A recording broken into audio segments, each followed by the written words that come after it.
Hello guys, আজকে আমরা আছি গ্যাসের খোঁজে। আমাদের সাথে আছে শাকিল, বাদল ভাই, আর সাথে আছে গ্যাস সিলিন্ডারের লোক।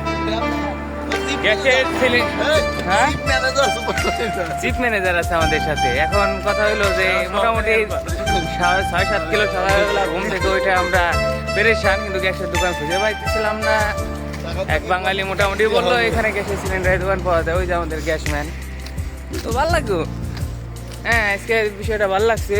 মোটামুটি আমরা গ্যাসের দোকানের সামনে দেখি কি করা যায়।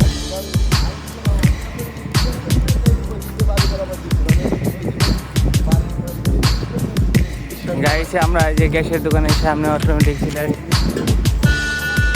আবারও চলে আসলাম। এখন গ্যাসের সিলিন্ডারে অত নিতেছে, দেখা যাক।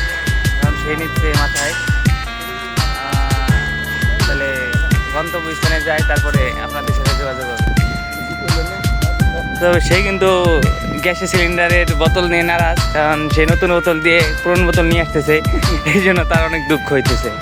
সেটা বড় কথা না, বড় কথা হাজারো ব্যস্ততার মাঝে একটু চায়ের বিরতি নিলাম।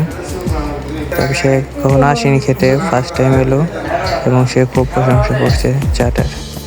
এখন চলে এসেছি কিছু কেনাকাটার জন্য, যেহেতু রুমে সদাই নাই।